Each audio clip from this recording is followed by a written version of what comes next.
दावते इस्लामी school में ऐसा कौन सा राज है कि योगी सरकार की नींद उड़ गई है। यूपी पुलिस हेडक्वार्टर में बना ऑपरेशन चंदा। 1400 गुल्लक में आप भी देते हैं चंदा। योगी ने आधी रात बनाया प्लान, सुबह होते ही छापा, फिर मिले होश उड़ाने वाले सबूत। यूपी पुलिस हेडक्वार्टर में एक भयानक प्लान तैयार हो रहा है। योगी आदित्यनाथ के इशारे पर कुछ दिनों में इतना बड़ा खुलासा होने वाला है कि किसी को भरोसा नहीं होगा। भारत में बैठकर भारत की जनता से पैसा लेकर पाकिस्तान भेजने की प्लानिंग का पता चला तो सबके होश उड़ गए। एक से बढ़कर एक आईपीएस को योगी ने काम पर लगाया। छापेमारी के दौरान कंप्यूटर की तलाशी में वो सबूत हाथ लगे जो दावा करते हैं आप सुरक्षित नहीं है।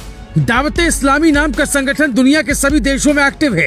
धर्म के नाम पर इस संगठन पर आरोप है कि वो आतंक की फंडिंग के लिए पैसा जमा करता है। इसकी भनक योगी को कैसे लगी? क्यों शक गहरा रहा है कि ये वही संगठन है जो मोदी योगी को रास्ते से हटाना चाहता है? ये खबर आपकी सुरक्षा और आपके बच्चों की सुरक्षा के लिए जरूरी है, इसलिए अंत तक इसे जरूर देखें। पहले सुनिए कैसे गुप्त ऑपरेशन चलाया गया। यहाँ तक कि एक फोटो तक मीडिया में नहीं आई, लेकिन यूपी से लेकर कराची तक का कनेक्शन खंगाला गया।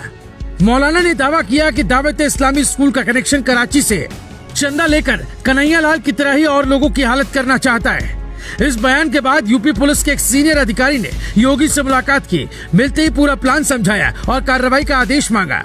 आदेश मिलते ही पीलीभीत के एसपी दिनेश पी ने बेहद गोपनीय प्लान बनाया और सबसे पहले एलआईयू की टीम को सबूत जुटाने का आदेश दिया। एलआईयू यानी लोकल इंटेलिजेंस यूनिट को जैसे ही शक हुआ कि यहाँ तो कराची टू भारत वाला कनेक्शन है, वैसे ही एक और गोपनीय टीम बनी। अब छापेमारी की प्लानिंग बनी और एलआईयू के साथ कुछ और एजेंसी साथ में थी। यूपी पुलिस के सैकड़ों जवानों ने दावते इस्लामी स्कूल को घेर लिया। कंप्यूटर खंगाले गए। अब ऐसे सबूत लगे जिसके बाद यूपी पुलिस के होश उड़ गए। इसलिए गोपनीय छापेमारी पर तुरंत पुलिस ने बयान जारी कर स्वीकारा कि वहाँ छापेमारी हुई है।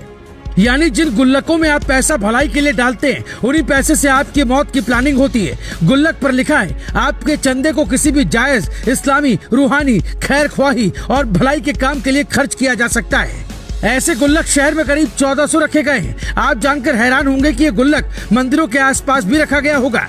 गंगा जमुनी तहजीब के नाम पर आपका पैसा लेकर क्या कराची भेजा गया? जिस दिन राजस्थान की घटना में इस संगठन का नाम आया, योगी आदित्यनाथ ने उसके एक दिन बाद ही एक बैठक की थी। उसी बैठक में ये प्लान बना था कि इस आतंकी संगठन को पाकिस्तान ही वापस भेजना होगा और तभी से यूपी के कई जिलों में लोकल इंटेलिजेंस यूनिट सक्रिय हो गई थी।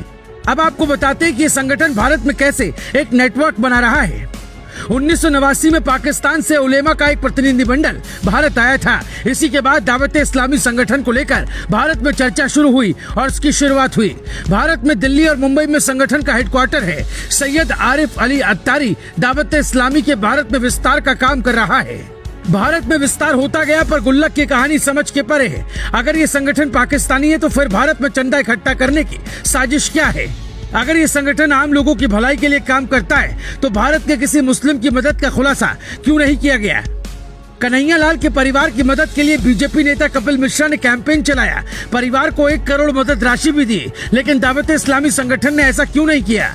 क्या साजिश और आतंक का कोई कनेक्शन है? योगी आदित्यनाथ खुद टेंशन में होंगे क्योंकि इतनी सख्ती के बाद भी यूपी में ही साजिश रची जा रही है तो मसला गंभीर है। अगर सबूत हाथ लगे तो फिर तय है जांच एटीएस के हवाले होगी और पीलीभीत ही नहीं बल्कि पूरा देश हिल जाएगा क्योंकि इसमें एनआईए भी जांच कर सकती है। योगी का बुलडोजर अभी शांत है। सबूत मिलते ही ये दावते इस्लामी स्कूल पर कभी भी चलेगा क्योंकि ये स्कूल अवैध है, कोई जानकारी नहीं है और गुल्लक का राज बाहर आया, पाकिस्तानी कनेक्शन मिले तो फिर तय है कि भारत में एक बड़ी सफाई शुरू होगी।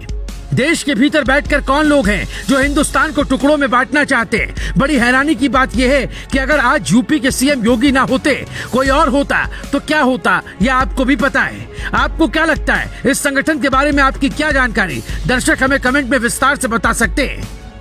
Bureau report, global Bharat TV.